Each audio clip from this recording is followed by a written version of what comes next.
All right, so today we're really diving deep into the world of Alex Gray and his mission of art.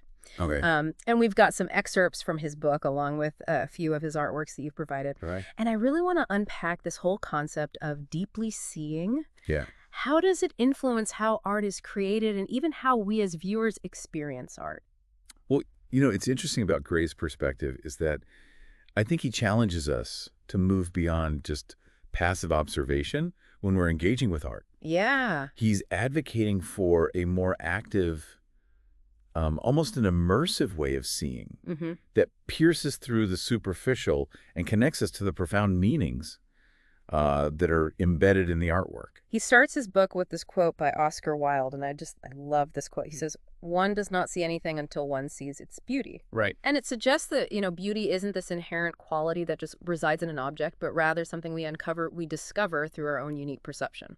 Have you ever felt that way? I mean, like you discover beauty in something and you're like, whoa, I never even thought of that as being beautiful. Absolutely. And Gray takes that idea a step further by really drawing a distinct line between simply looking and truly seeing. Okay. So looking is what we do passively in our everyday lives. Right. It's a quick glance here and there as we move through our routines, often clouded by, just our thoughts or judgments. Right. We're not really present. Exactly.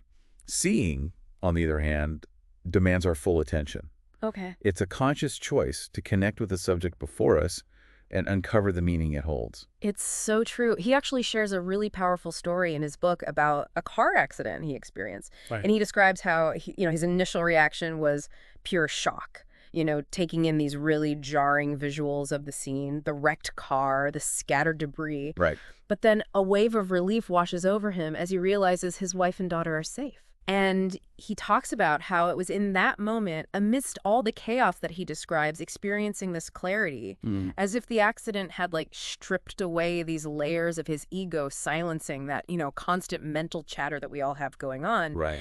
And it allowed him to see the world, the preciousness of life through this completely new lens. Wow. It makes you think about how our perception of the world can shift in an instant. Yeah. It's a profound example of how intense experiences can really just alter our whole perspective. Totally. And enable us to perceive things beyond just, the ordinary, Yeah, wouldn't you say? For sure. And Gray's experience really underscores this essential idea that deeply seeing, it isn't just about visual perception. Yeah, right. It's about transcending the boundaries of our ego, quieting the noise of our minds, and really forging a genuine connection with the very essence of what we are observing. That car accident anecdote for me, it was like a lightning bolt. Yeah. It makes you wonder, have you ever had an experience that shifted your perspective, made you see the world with fresh eyes? And I think those moments of intense emotion or even deep tranquility, Right. they have the power to really reshape how we see things. Without a doubt, it's often in those raw, unfiltered moments that we truly grasp the beauty that surrounds us. Yeah. And recognizing the interconnectedness of everything. It's true. And it reminds me of this concept that Gray talks about, the three eyes of knowing. Okay. He proposes that we possess the eye of flesh, which is our fundamental visual perception. The eye of reason, our capacity to analyze and interpret symbolically. Okay. And the mystic eye, which allows us to tap into the spiritual dimension of reality. So each of these eyes plays a specific role in both the creation and appreciation of art. Exactly. So, for instance, the eye of flesh allows us to experience the tangible beauty of a work, the color, the shapes, the textures, the elements that first draw us in. Precisely. And then the eye of reason steps in, helping us decipher the relationships between those elements. Right. Decode the symbols and narratives woven into the fabric of the work. Right. Kind of break it down. Exactly. Yeah. And the mystic eye. That's what enables us to connect with the soul of the piece. Right. The deeper meaning the artist is conveying. It's about sensing the energy, the emotion that bleeds through the canvas. Yes. You mentioned that, and it's interesting because in Gray's artwork, deeply seeing, you see these radiating eyes, and they're all focused inward. Right. But there's this captivating darkness right at the center. Yes. Almost as if he's created a visual metaphor for this act of peering through the surface of things to uncover this deeper truth. Absolutely. Wouldn't you say? The radiating eyes represent that laser-like focus needed for deeply seeing, and the darkness at the center could symbolize the great unknown. Wow. The mysteries that lie beyond our ordinary perception. I like that a lot. Yeah. So speaking of unveiling deeper truths, Gray delves into the creative process itself in his book. Yes. And he breaks it down to these 6 distinct stages: formulation, saturation, incubation, inspiration, translation, and integration. Yep. And he uses his painting Transfiguration as a case study to illustrate these stages. What I think is so fascinating about his process with Transfiguration is the sheer amount of time that it took him to reach that pivotal aha moment. Really? He spent a decade Wow. grappling with this challenge of how to visually represent the interconnectedness of the body, mind, and spirit. Okay. That's the formulation stage. Mm-hmm. He then immersed himself in research, exploring how different cultures depicted Transfiguration, even preparing lectures on the subject. Wow. Saturation. Okay. And Gray speaks of a period of about 6 months where he essentially let the problem simmer in his subconscious. Interesting. The incubation stage. Right? And then finally, inspiration struck him like a bolt from the blue Wow. in a vivid dream where the entire image of the painting was revealed to him. It really is incredible how the unconscious mind operates in those really mysterious ways. It is. And then comes the demanding task of actually translating that vision into reality. Right. For Gray, this involved sketching, utilizing computers to plot out the elements, and of course, the meticulous act of painting itself. Right. And even then, the process isn't complete. Okay. The final stage, integration, is where he showcases the finished work, shares the story behind it in his book, and invites viewers to connect with it. Right, to bring their own interpretations to the table. Exactly. It's a beautiful cycle. It is. Don't you think? From that initial spark of inspiration to the tangible act of creation to that profound moment of connection with the viewer. Beautiful. But I think it's also important to remember that Gray acknowledges that not every artist navigates these stages in such a linear or rigid way. Of course not. He describes his wife Allison Gray's creative process as a flowing river. Yes. She avoids overthinking, instead allowing inspiration to guide her hand organically. Precisely. There's no single right way to create art. That's so true. The key is for each artist to discover what works best for them. A process that allows them to tap into their own unique wellspring of inspiration. I love that. What matters most is that authentic connection with the creative force within. Absolutely. Wouldn't you agree? 100%. Yeah. Now, turning our attention to the power of art itself, Okay. Gray argues that it's more than just aesthetic pleasure. It's about transmission, Okay. a profound sharing of states of being. It's about tapping into something visceral and sharing that with the world. And that's why certain works of art resonate with us on such a deep personal level. Yes. They mirror our own lived experiences, our aspirations, our potential states of being. Absolutely. It's like looking into a mirror that reflects not just our physical selves, but our souls as well. He even mentions something called Stendhal syndrome Yeah. as an example of the potent effect art can have on the viewer. Right. And it's this fascinating psychosomatic condition where individuals experience physical and emotional reactions, dizziness, heart palpitations, even hallucinations, when confronted with exceptionally beautiful or moving works of art. Wow, I've heard of that. Have you? Yeah. It's amazing. It's a testament to art's ability to bypass our rational mind and directly impact our nervous system, our emotional core.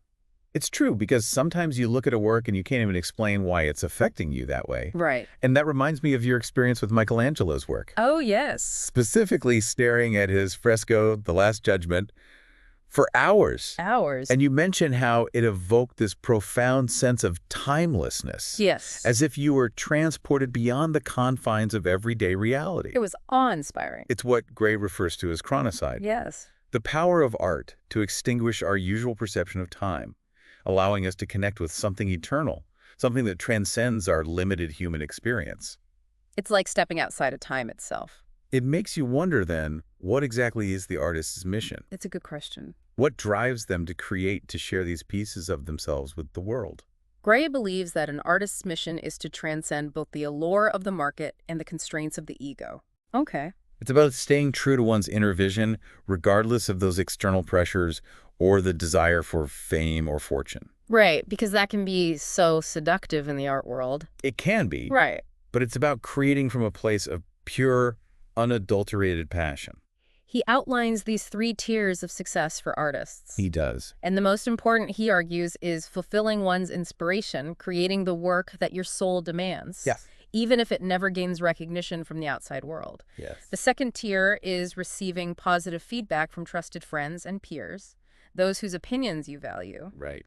And lastly, there's the third tier. achieving recognition within the art market, gaining widespread acclaim and financial success. It's interesting that he points out how many brilliant artists like Van Gogh and Adolf Wolfli achieved that first level of success. They poured their hearts and souls into their work, yet they remained relatively unknown during their lifetime. It's true. It was only after their deaths that their art gained the recognition it deserved. Right. It really underscores the notion that true artistic success isn't necessarily about achieving fame or amassing a fortune. It's not about that. It's about creating work that is authentic work that resonates on a profound level, even if it only touches the hearts of a select few. Exactly. And even within that pursuit of artistic authenticity, there's this constant interplay between an artist's personal vision and the historical and artistic context they're creating. And Right. It's like a dance between the individual and the collective. that makes perfect sense because it's like each generation of artists builds upon the legacy of those who came before them, Right. pushing the boundaries of what's possible, expanding the very definition of art itself. Precisely. And within that lineage, finding that delicate balance between drawing inspiration from artistic heritage and forging a path of true originality. It's a challenge. That's the real challenge, wouldn't you say? Absolutely. It's like walking this tightrope between tradition and innovation. Yes. And this is where Gray's concept of the chakra system comes into play. It offers this really fascinating lens through which we can view art and consciousness. Exactly. It's a way to map the energies that flow through us and influence how we experience and create art. So for those who might not be as familiar, the 7 chakras are essentially energy centers. Okay. And they're visualized as being aligned along the spine. Each chakra is associated with different psychological and spiritual qualities. Okay. So think of it as a map of human consciousness. So how does this chakra system connect to art in Gray's view? Gray sees the chakra system as this fascinating framework for understanding how these different levels of consciousness, these energies, manifest within art. Okay. His own artwork, Psychic Energy System, offers a pretty stunning visual representation of this idea. Yeah. It depicts the subtle body and its energy flows. I was going to say, have you had a chance to connect with that piece yet? Oh, absolutely. Because it's remarkable. It is. It's like he's pulled back the curtain on these invisible forces that drive us. It's true, you see the human form, but it's overlaid with all these intricate energy channels, these glowing chakras. Right. It's almost like a blueprint of our energetic anatomy. And just as we have these distinct energy centers within us, Gray proposes that different forms of art resonate with different chakra levels. For instance, art that centers around themes of material survival and our basic needs, like commercial art or even something like kitsch, Right. would align with the first chakra, the root chakra. Okay. It's about our primal instincts and desires for security and stability. So it's like we can almost use the chakra system to like decode the underlying motivations, the intentions, the deeper meanings behind different forms of artistic expression. Yes. It's like a secret language almost.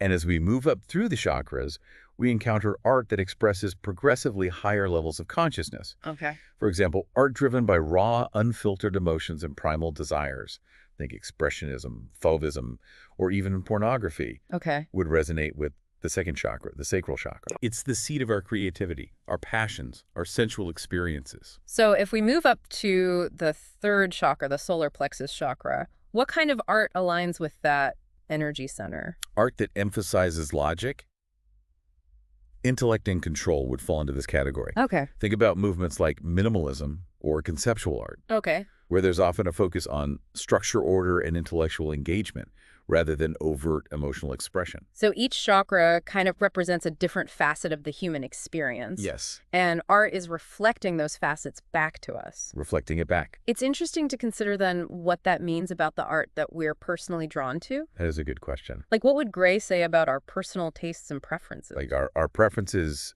influenced by the energies that are most active within us? Right. Or do certain artworks have the power to activate dormant energies within us? Right. Who knows? That's so interesting. As we continue ascending the chakras, we encounter art that embodies even higher states of being.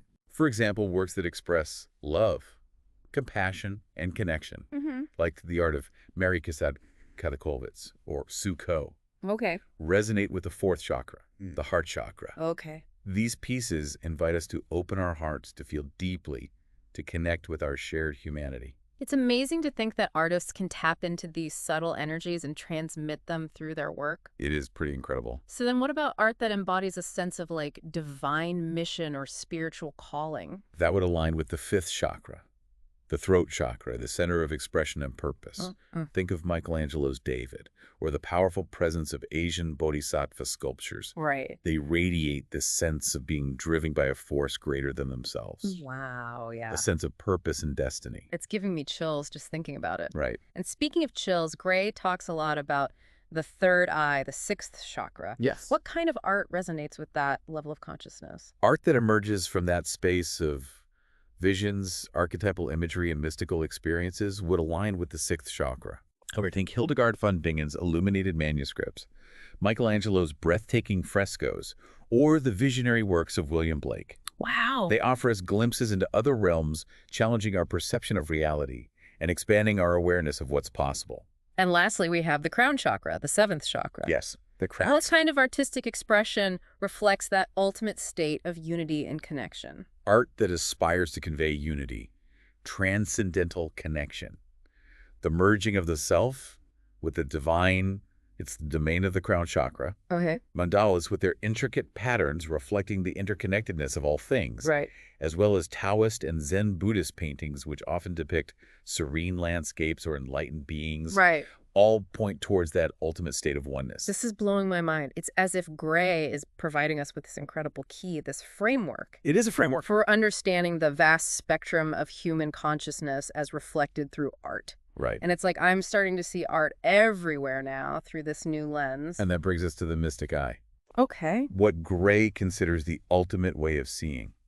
Okay. Remember how we talked about moving beyond just looking to truly seeing? Yes. The mystic eye is the embodiment of that. I'm ready to open my mystic eye. How do we do it? Well, Gray uses the allegory of Plato's cave to illustrate the difference between our everyday perception and true transcendental reality. Yeah. Oh, that's a powerful analogy. It is a good one.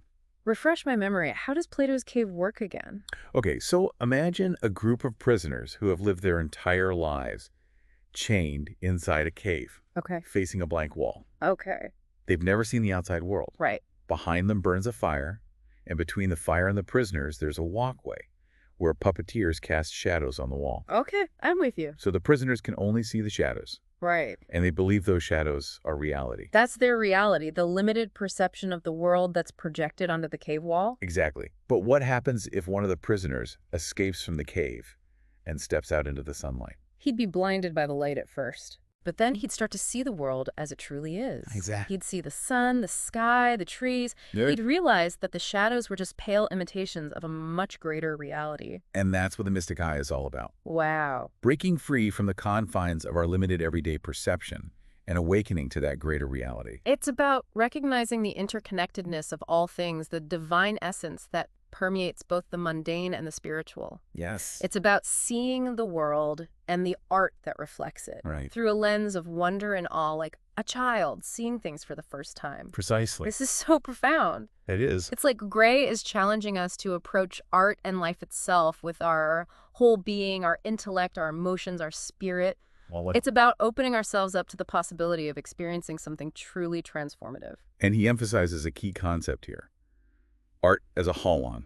Okay. It's a whole complete in and of itself, yet simultaneously a part of something much larger. Right. A vast, interconnected web of meaning. Right. So to truly understand a work of art, we need to see it in relation to its context. Exactly. The artist's life, the historical and artistic period in which it was created, Right. the socio-political climate, even our own personal experiences. All of it plays a role. It's like each piece of art is this microcosm of the universe, Yes. containing within it the seeds of both the material and the spiritual waiting to be unlocked. Beautifully put. So we've journeyed with Alex Gray through this concept of deeply seeing, We have. exploring how it shapes both the creation and appreciation of art, how it connects us to these deeper levels of consciousness, Yes. and ultimately how it illuminates the spiritual dimension of reality. Absolutely. But I'm curious, how does all of this translate to our everyday lives? Well, Gray poses a powerful question within his work. What's that? How can we cultivate this deeply seeing, not just within the realm of art, but in every aspect of our lives? That is the question, isn't it? It is. It's almost as if he's issuing us a challenge, a call to action. I think he is. And he has this incredible line in the book, "In order to paint a mountain, one must become the mountain." What do you make of that? It's about approaching our relationships with that same depth of seeing that Gray advocates for in experiencing art. It means truly listening to the other person, not just hearing their words, but trying to see the world through their eyes, to understand their motivations, their dreams, their struggles. It's about letting go of our own ego, our own preconceived notions and judgments, Yes. and opening ourselves to the reality of another. Precisely.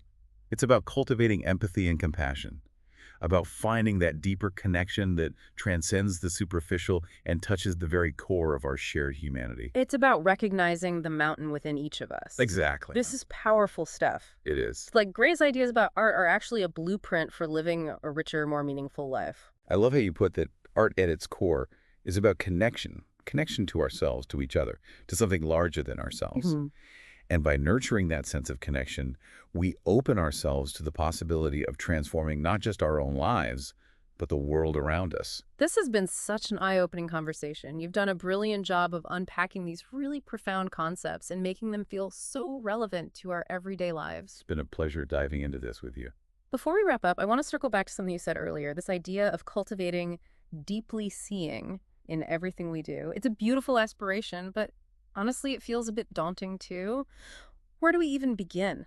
I think it starts with mindfulness, with being fully present in each moment. It's about consciously choosing to set aside distractions, to quiet the mental chatter that constantly pulls us away from the present. Right. It's about approaching each encounter, each experience with a sense of curiosity and openness. So instead of rushing through our day on autopilot, we start to pay attention to the little things, the details we normally overlook. Yes, engage all of your senses. Notice the way the light filters through the leaves, the subtle variations in color in a single blade of grass, the gentle breeze against your skin. It's about savoring those moments, finding the extraordinary within the ordinary. It's about seeing the world through new eyes with a sense of wonder and awe as if for the first time. Exactly. It's a practice, a conscious choice we make each day to approach the world with a sense of openness and appreciation. It's about finding the sacred in the everyday. This deep dive has been about so much more than just art. It's been about expanding our perception, about connecting with our own inner worlds, and recognizing the profound interconnectedness of all things. And remember Gray's poignant words. In order to paint a mountain, one must become the mountain. So I encourage you to go out there and merge with your world. See deeply, connect with the divine spark within yourself and within all beings, and create your own masterpiece. What a beautiful way to end our deep dive. Thank you for joining us on this journey into the heart of art and consciousness.